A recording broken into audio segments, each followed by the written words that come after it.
Débora Regina Lemes dos Santos, nascida em 1991, era uma menina extrovertida, sorridente, muito linda. Ela tinha vários amigos, era super sociável.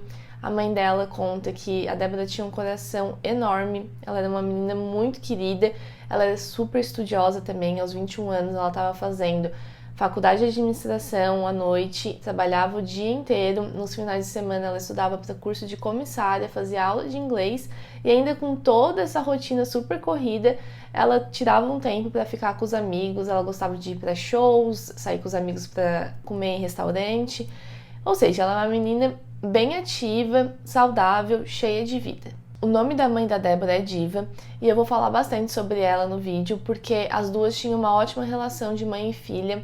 A Diva conta que a Débora era a melhor amiga dela, que ela contava tudo pra Diva, que as duas viviam juntas, que a Débora ia buscar a Diva no trabalho, que elas mandavam mensagem uma pra outra no celular, que elas gostavam de ir nas lojas juntas, que elas gostavam de ficar conversando, elas estavam sempre em contato. A Diva conta também que a Débora estava sempre perguntando: mãe, onde tu tá? Mãe, já chegou em casa? Aquela preocupação constante em saber como que a mãe tava, onde a mãe tava, realmente assim uma companheira pra Diva. No dia 5 de outubro de 2012, a Diva acordou pela manhã, como ela sempre fazia, ela se arrumou pro trabalho e ela sempre passava no quarto dos filhos para dar bom dia, para acordar eles, mas naquele dia ela disse que não se sentiu muito bem, ela estava com um pressentimento estranho, então ela simplesmente se arrumou, pegou as coisas dela e saiu de casa rumo ao trabalho. A Diva trabalhava num colégio e eu acredito que ela trabalhava em mais de uma escola, porque entre a manhã e a tarde ela estava andando e ela mandou uma mensagem para Débora dizendo: Débora, a mãe está indo numa loja muito linda. E a Diva esperava que a Débora respondesse como ela sempre respondia, dizendo: mãe, espera, eu vou com você, ou mãe, vamos juntas, alguma coisa do tipo, porque era o que a Débora costumava dizer. Mas naquele dia a Débora simplesmente não respondeu. Apesar da Diva ter achado estranho, era só uma mensagem e no final das contas ela acabou não indo na loja e foi pro trabalho dela, continuou trabalhando e chegando mais perto ali de acabar o expediente da tarde, a Diva mandou uma mensagem pedindo para que a Débora fosse buscá-la. A Débora confirmou na mensagem dizendo que iria buscar a Diva, só porque depois de um tempo a Débora mandou outra mensagem dizendo que ela iria se atrasar. Isso era mais ou menos às 6 horas da tarde, 15 para as 6, e a Diva começou então a ler um livro, esperar o tempo passar, só porque a Débora nunca chegou. A Diva ficou esperando, ela leu, ela deu uma volta, ela viu uma apresentação de balé de umas crianças ali do colégio e nada da Débora chegar. E o tempo foi passando, os minutos foram virando horas, até que estava chegando quase 8 da noite. Então a Diva ligou para o filho dela, para o Vitor, e disse: Vitor, vem buscar que a Débora não chegou ainda. Quando a Diva estava esperando pela Débora, ela pensou: aconteceu um imprevisto. Mas chegando em casa, depois de todo esse tempo que tinha passado e a Débora não tinha dado sinal ainda, ela começou a ligar para o celular da Débora, que continuava dando na caixa postal. O Vitor, irmão da Débora, também tentou ligar, não conseguiu contato, não conseguia conversar com ela, então a Diva pediu: Vitor, por favor, vai procurar a tua irmã, vai olhar se ela não tá em algum lugar, se não aconteceu alguma coisa com o carro. Então o Vitor saiu e foi primeiro onde a Débora trabalhava, que era ali em Hortolândia mesmo, o local onde a família morava, e ele não achou a Débora, ela não estava por ali, então ele pensou: vou para Campinas, que é uma cidade perto de Hortolândia, que era onde a Diva falou que os jovens iam para ir nos restaurantes, para sair com os amigos. Então era o local que a Débora costumava ir para ficar com os amigos. E o Vitor foi para Campinas também, olhou nos restaurantes que eles costumavam ir e nada da Débora. Nesse momento aconteceu uma coisa estranha. A Diva estava em casa esperando e ela recebeu uma ligação no celular. Nesse desespero que ela estava também conversando com o pai da Débora, ela não viu a ligação. Mas quando ela pegou o celular, que ela viu que tinha um número desconhecido ali, uma chamada de um número desconhecido, ela retornou. Quando ela retornou, a pessoa que atendeu disse que não havia ligado para ela. Ela disse: não, você ligou, seu número tá no meu celular como uma chamada perdida. E a pessoa disse novamente que não havia ligado para a Diva. A Diva disse: então tá, tudo bem, mesmo sendo estranho, ela disse que poderia ser um engano, pediu desculpa e desligou. Depois disso, a Diva começou a ligar para todas as amigas da Débora.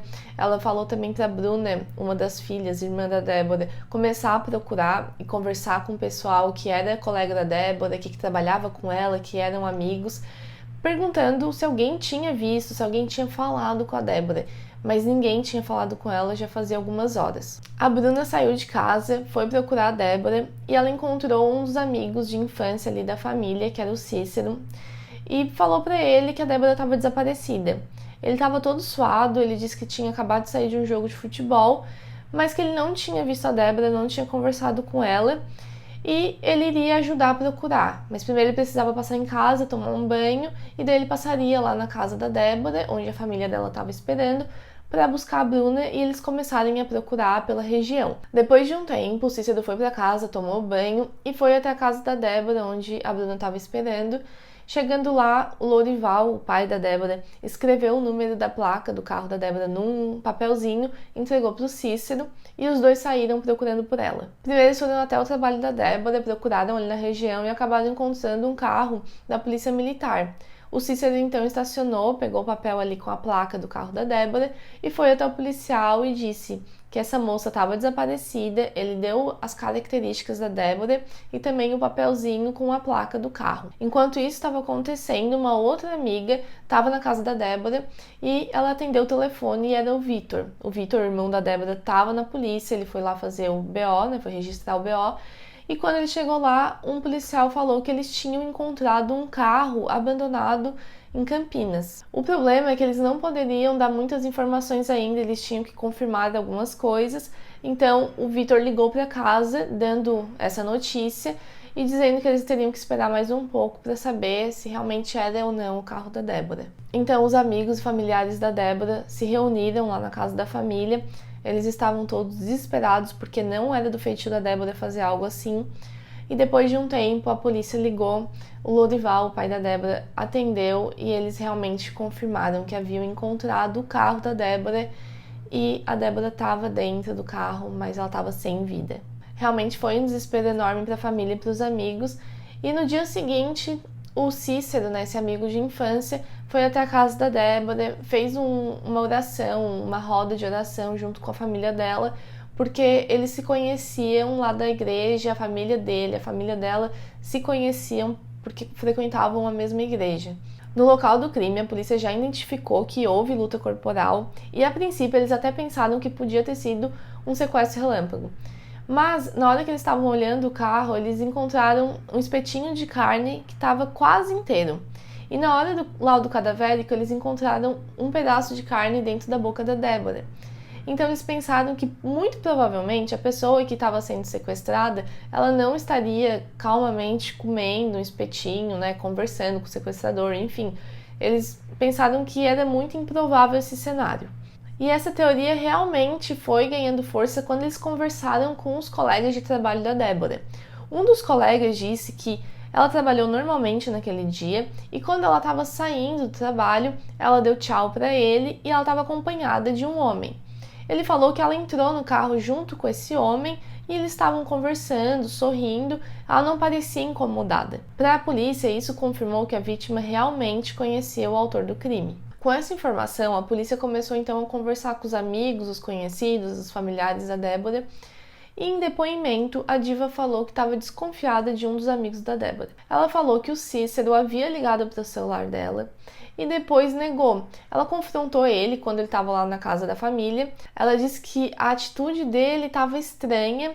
Ele falou que não tinha ligado, ele negou e ela disse que sabe o que viu. Ela disse que a ligação tinha sido realmente perdida no celular dela.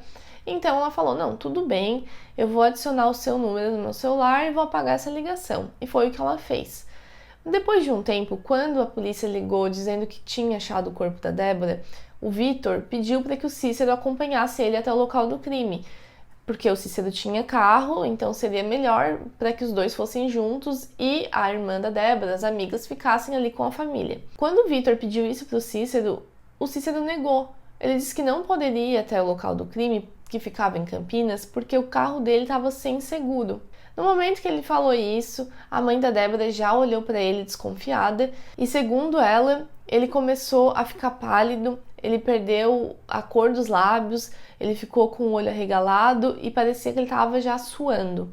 A Bruna falou que quando conversou com o Cícero pela primeira vez para falar sobre o desaparecimento da Débora, ela disse que ele estava com um arranhão na testa Só porque ela não falou nada, ela mal tinha percebido, na verdade, e ele fez questão de justificar aquele arranhão. Ela disse que quando ele entrou no carro, que os dois iam procurar a Débora juntos, ele falou: ai, tá vendo esse arranhão? Então, eu briguei com um motoboy e ele deu uma capacetada na minha cabeça. E ela achou estranho porque o arranhão parecia, na verdade, uma unhada, né? Parecia realmente um arranhão e não que um objeto tinha batido na cabeça dele. Mas ela não falou nada, ela não pensou nada demais porque ela estava muito mais preocupada em encontrar a Débora naquele momento.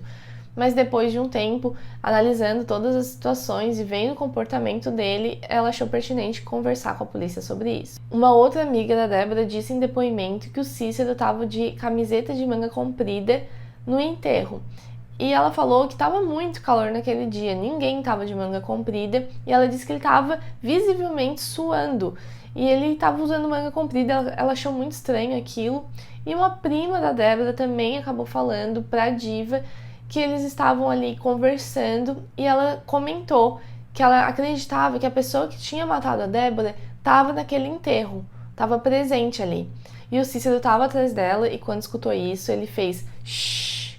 E ela achou isso muito estranho, como se ele estivesse pedindo para que ela não falasse sobre isso. Bom, com tudo isso acontecendo, o Cícero virou um dos suspeitos no caso e o delegado acabou falando que ele não foi considerado o único suspeito. A Débora tinha namorado já anteriormente, ela teve um namoro sério, eles também estavam olhando o ex-namorado dela. Mas com tudo isso que o pessoal estava falando, era quase que impossível que eles não considerassem o Cícero um dos suspeitos prováveis ali de ter cometido o crime. Então eles começaram a rastrear o celular. A polícia não rastreou só o celular do Cícero, mas foi com o celular do Cícero que eles encontraram uma informação muito importante. O Cícero esteve no local de trabalho da Débora e também esteve no local onde a Débora foi encontrada sem vida. E os horários também batiam, porque o celular dele foi rastreado por uma torre perto do local onde a Débora trabalhava às 17 e pouco, que é realmente o horário que ela saía do trabalho, e também foi rastreado o celular dele para o local onde o corpo da Débora foi encontrado às 8 e pouca da noite, que realmente foi o horário que a Débora faleceu. Então, 20 dias depois do cometimento do crime, no dia 25 de outubro de 2012, foi decretada a prisão temporária do Cícero. Mesmo assim, ele continuava alegando a inocência dele. Mas então quem era o Cícero? O Cícero é um amigo de infância da Débora, eles se conheceram bem cedo, não eram tão amigos por uma época, mas depois de um tempo eles começaram a se reaproximar e chegaram até a ficar 2 vezes. Mas para Débora, depois de ter ficado com ele, ela viu que realmente o que ela queria com o Cícero era amizade. E ela achava que era o que ele queria também com ela e que eles eram apenas amigos. O Cícero não tinha antecedentes criminais, ele era considerado um bom filho, um bom amigo.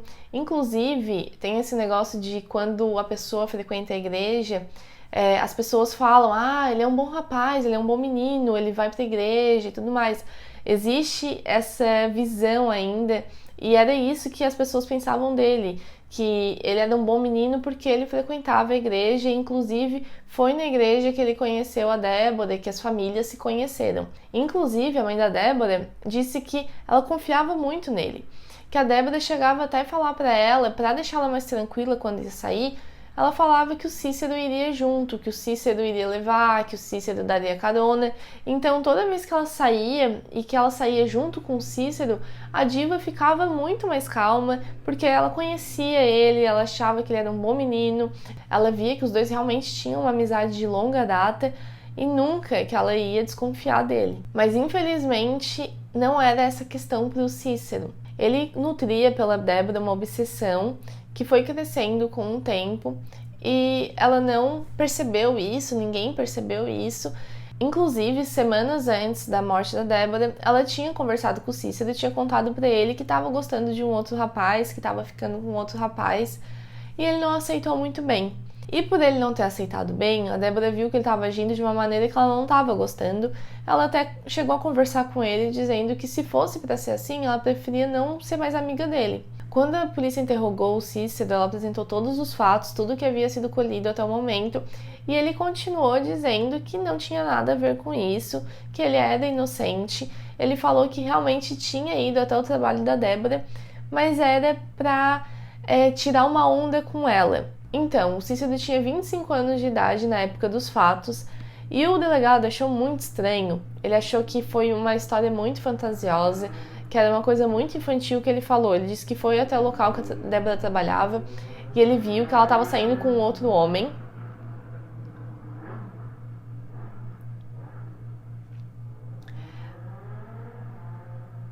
E ele ficou olhando, começou a seguir os dois porque ele queria tirar uma onda com ela depois, fazer graça, porque ela tava com outro cara, ele queria dizer, te vi com fulano. Assim, uma coisa que não fazia muito sentido. E daí quando o policial perguntou sobre os arranhões, que ele tinha aquele arranhão na testa, ele também tinha nos braços, o Cícero falou que ele brigou com o motoboy e o motoboy tirou o capacete e acertou na cabeça dele, só porque isso não fazia sentido, porque como eu falei anteriormente, que ele já tinha falado isso para a Bruna, irmã da Débora, o machucado que o Cícero tinha na cabeça não parecia com algo que tinha sido batido, e sim com um arranhão. Como já é de praxe, já é padrão, quando tem uma cena do crime, a perícia vai e coleta todo o material possível, inclusive o material genético. E foi isso que aconteceu na cena do crime da Débora. Eles cortaram a unha dela para conseguir tirar ali o material genético que estava debaixo da unha, porque se teve uma luta corporal, provavelmente ela acabou arranhando a pessoa e ficou depositado ali o DNA. Foi isso que aconteceu quando eles fizeram um teste do DNA junto com o que eles coletaram do Cícero, bateu e realmente o DNA que estava embaixo da unha da Débora era o DNA do Cícero. Com esse tipo de prova é difícil discutir porque é uma prova científica. E realmente, hoje em dia, a tecnologia já está muito avançada, eles conseguem fazer algo bem certeiro. E quando a polícia fez esse teste junto com todo o conteúdo probatório, era muito difícil dizer que o Cícero não tinha cometido o crime. Então, o delegado foi conversando com ele, interrogatório, nada do Cícero falar, ele disse que era inocente. Então, o delegado na frente do Cícero começou a dizer homicídio qualificado, motivo torpe, bababá. E chegou o momento que falou premeditado. E daí o Cícero falou, não, premeditado não. Nesse momento, realmente ficou claro que o Cícero havia cometido o crime. Mas foi só no dia do julgamento, no tribunal do júri, que o Cícero realmente afirmou que era o autor do crime, que ele, no momento que estava conversando com a Débora, ele foi acometido por uma forte emoção, ele estava com muito ciúme, porque ela estava se relacionando com outro cara e ele não aceitava isso. Ele se aproveitou da condição de amigo para atrair a Débora e ele primeiro asfixiou ela com as próprias mãos, mas quando ele viu que ela não estava cedendo, ele talvez não iria conseguir matar ela dessa forma, ele pegou o cinto de segurança, enrolou no pescoço dela e terminou de asfixiar. Na sentença, o juiz diz, nessa mesma exasperação considerou-se a personalidade dissimulada, egoísta, perversa e fria do pronunciado, com marcante e preocupante desvio de caráter, que logo após o crime adotou postura cínica e tentou a todo custo iludir a família da vítima, confundir a autoridade policial durante as investigações, revelando que seu único desejo sempre foi o de se livrar de toda e qualquer suspeita, evitando sua própria responsabilização criminal. Então, o Cícero Adriano Lucena da Silva foi condenado como incurso no artigo 121, parágrafo 2º, inciso 2, motivo fútil, inciso 3, meio cruel, inciso 4, recurso que dificultou a defesa da vítima.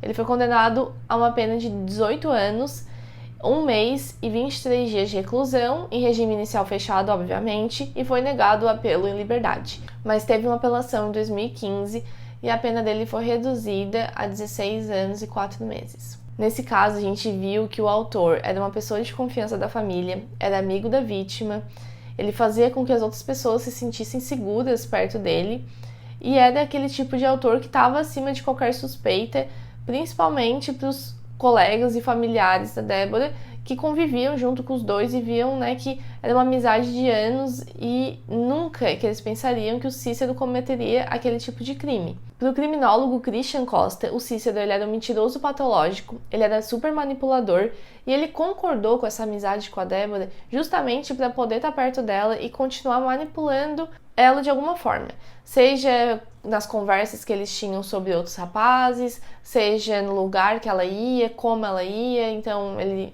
oferecia carona para ela. De alguma forma, sendo amigo dela, ele tinha aquele sentimento de posse, que é um sentimento muito problemático, é um sentimento muito perigoso de alguém ter, seja na amizade, seja no namoro, em qualquer tipo de relacionamento. Para o criminólogo Christian, Cícero tinha um comportamento antissocial, que é um comportamento da espécie. Ele explica que durante toda a história da humanidade, esse comportamento antissocial foi aceito dentro de uma visão machista e que o homem, né, nessa visão machista, ele tem baixa tolerância à frustração, principalmente em relações interpessoais. E realmente há um padrão, é possível ver esse padrão em crimes passionais, onde a pessoa ela tem muita dificuldade de aceitar um término e acabar cometendo o crime porque pela aquela máxima, né, que é uma clássica, que é se a pessoa não vai ser minha, ela não vai ser de ninguém. E apesar do Cícero ter negado a premeditação, o psiquiatra forense Guido Palomba disse que quando o crime é cometido naquele curto-circuito, que é aquele estalo da pessoa que ela simplesmente está conversando, fica muito enciumada e acaba cometendo o crime, geralmente essa pessoa que comete o crime nesse momento do calor, ele acaba, depois de 24 horas, ali do tempo passando, começar a se sentir mal, se sente depressivo, até, em muitos casos, acaba tentando suicídio, começa a não aceitar o que ele mesmo fez, porque realmente foi num momento de curto-circuito. E o Dr. Guido explica que mesmo num crime passional pode ser premeditado, e é o que ele acha que aconteceu, porque a forma como o Cícero agiu parecia de uma pessoa que tinha pensado no que falar, no que fazer. Então, por exemplo, ele foi até na família da Débora, né, num dia depois, fez uma roda de oração. Ele estava tentando manipular e teve esse período de dissimulação, que é algo que acontece em crime premeditado. Mas então, esse foi o caso de hoje. Muito obrigada por ter assistido até aqui. Se você assistiu, se você gostou, dá um like. Me ajuda comentando ou se inscrevendo no canal, às vezes compartilhando o vídeo se tem algum amigo que gosta também de casos criminais. E dá uma olhadinha no vídeo anterior, porque provavelmente eu vou acabar fazendo sorteio novamente. Então participa lá, que é bem fácil, é só comentar o livro que você quer. E é isso. Muito obrigada, gente. Vejo vocês na próxima. Tchau!